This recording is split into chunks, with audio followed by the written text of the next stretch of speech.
Hello and good morning, students. Welcome back to your online session class of social studies. So, today we are going to start with our civics, chapter number 8, rural livelihoods. I would like to tell you, students, that this is the last chapter of our civics. After completing this chapter, the syllabus of social studies will be finished. Now, I'm going to start with the chapter. Kalpattu village. Now, here a story of a village named Kalpattu is given.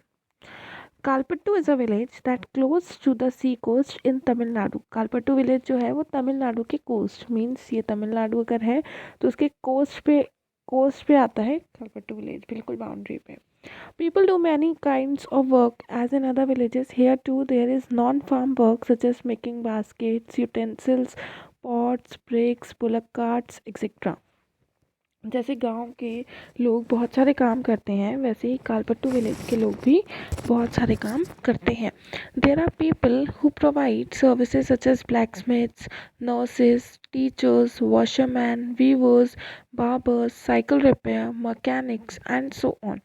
यहाँ पे भी ऐसे लोग हैं जो ये services provide करते हैं, ब्लैकस्मिथ्स, नर्सेज, ये सारी सर्विसेज भी यहाँ पे कालपट्टू विलेज में प्रोवाइड होती है। There are also some shopkeepers and traders. यहाँ पे कुछ शॉपकीपर और ट्रेडर्स, व्यापारी भी हैं। In the main street, which looks like a bazaar, you will find a small shop such as tea shop.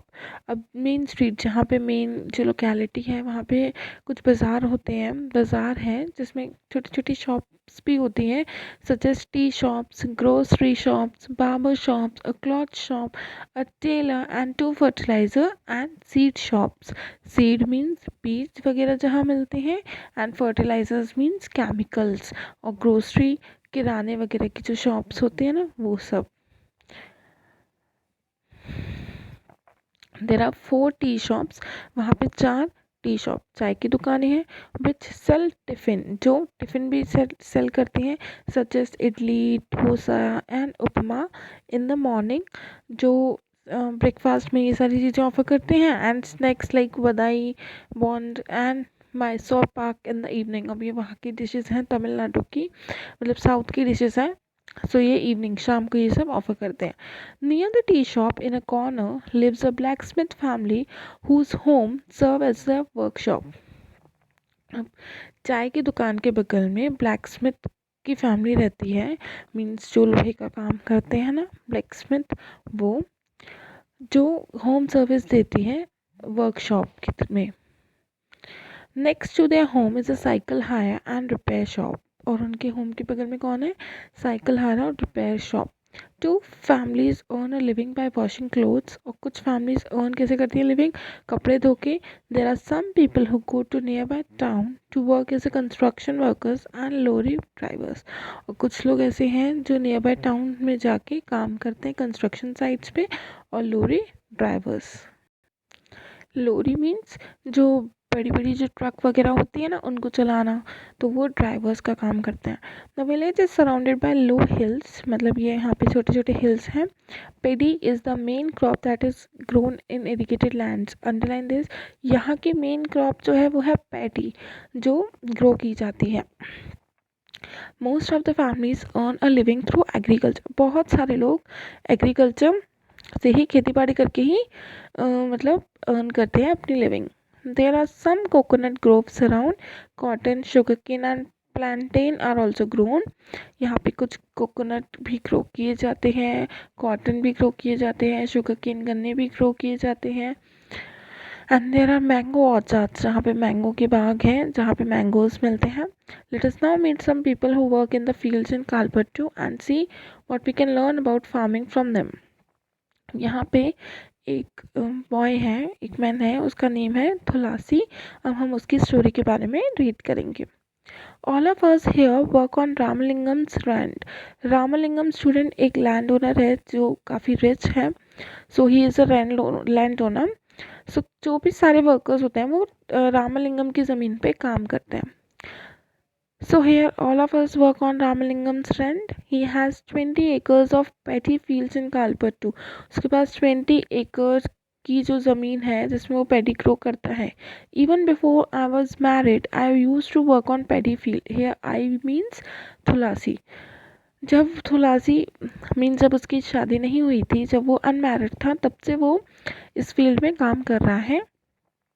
In my parental village मतलब अपने mummy papa के गाँव में वो काम करता था, पैडी का काम करता था. I work from 8:30 in the morning till 4:30 in the evening. वो सुबह 8:30 से 4:30 इवनिंग में काम करता था, मतलब इतना काम करता था. And Karothamma Ramalingam's wife supervises. अब सुपरवाइज का मतलब होता है देखना. तो जो रामलिंगम की वाइफ थी करोथम्मा, वो इन लोगों को देखती थी कि ये लोग ढंग से काम कर रहे हैं या नहीं कर रहे हैं. This is one of a few times in the year that I find regular work. Regular मतलब यही कुछ समय होता था जहाँ पे इनको रेगुलर काम मिलता था. Now I am transplanting the paddy. When the plants have grown a bit, Ramalingam will call us again for weeding and then finally once again for harvesting. Students ये टाइम पीरियड होता है. First of all हम sowing मतलब बीज डालते हैं, फिर उसमें से क्रॉप्स ग्रो होती हैं, देन फिर उसमें कुछ पेस्टिसाइड्स फर्टिलाइजर्स ये सब यूज़ करते हैं. फिर जो भी कचरा वगैरह होता है उसको हटाते हैं. वीडिंग मतलब जो भी कचरा वगैरह होता है उसको साफ़ करते हैं और फाइनली फिर फसल को काटते हैं, हार्वेस्ट करते हैं. तो ये सारी प्रोसेस के लिए रामलिंगम इन सबको बुलाता था. When I was a young boy, I could do this work with no difficulty. जब मैं मतलब वो कह रहा है तुलसी कि जब वो थोड़ा सा यंग था तो वो ये काम इजीली कर लेता था. But now as I grow older, जैसे जैसे वो बड़ा हो रहा है, I find bending for long hours with my feet in water very painful. अब उनको पानी में इतने टाइम के लिए ऐसे झुक के काम करना पड़ता है तो उसके लिए बहुत डिफ़िकल्ट हो रहा था. Ramalingam page ₹40 per day. जो रामलिंगम था वो उनको सिर्फ डे में 40 रुपीज़ देता था, मतलब एक दिन का 40 rupees. This is a little less than what labourers get in my home village. ये तो उससे भी कम है कि जो उसके गांव में लोगों को मिलता था, ये तो उससे भी कम है. But I come here because I can depend on him to call me whenever there is work. लेकिन वो क्यों काम करता था तुलसी रामलिंगम के लैंड में? क्योंकि रामलिंगम उसको वो रामलिंगम पे डिपेंड था कि मतलब कोई भी रामलिंगम के पास काम होगा तो वो इसको देगा. Unlike others, he does not go looking for cheaper labor from other villages. दूसरों की तरह वो और सस्ती लेबर पे नहीं जाएगा और वो इन लोगों को ही काम देगा. My husband Raman is also a laborer. जो उसका हस्बैंड है रमन, वो भी एक लेबरर है. We don't own any land. और उनके पास खुद की कोई ज़मीन नहीं है. During this time of the year he sprays pesticides when there is no work on the farm. So here students we get to know that Tulasi was a woman, not a boy. And जो तुलसी का husband था उसका name था Raman. Okay students, so basically Tulasi was a woman, not a boy, or not a man. Okay. When there is no work on the farm, he finds work outside, either loading sand from the river or stone from the quarry nearby. अब जब काम नहीं होता था, जो तुलसी का husband था वो कहीं बाहर काम देखता था, या फिर जैसे कुछ मिट्टी वगैरह जो रेत वगैरह होती है वो लेके आना रिवर साइड से, या फिर पत्थर लेकर आना. This is sent by truck to be use in nearby towns to make houses. और ये सब वो फिर सेल करते थे जहाँ पे घर बनते थे ना वहाँ पे. Apart from working on the land, I do all the tasks at home. I cook food for my family, clean the house, and wash clothes. I go with other women to nearby forest to collect firewood. About 1 kilometer away, we have a village bowel from where I fetch water. My husband helps in getting materials, which is groceries for the house. अब जो ये तुलसी थी ये सारा दिन अपने घर में काम करती थी, घर को साफ करती थी, कपड़े धोती थी, और ये दूसरी मतलब वेमेंस के साथ जाती थी लकड़ियाँ वगैरह इकट्ठी करने. और फिर ये 1 किलोमीटर दूर जाती थी पैदल चल के पानी लाने. और इनके हस्बैंड जो थे रमन, वो भी किराना वगैरह लेकर आते थे घर का. Our school going daughters are the joy of our lifes. जो इनकी जो मतलब डॉटर्स थी, बेटियां, वो स्कूल जाती थी और वो मतलब जॉय मतलब ये वो उनकी लाइफ में बहुत खुशी थी. इन दोनों की, तुलसी और रमन की लाइफ में काफ़ी ज़्यादा अच्छी थी, मतलब खुश थे ये लोग.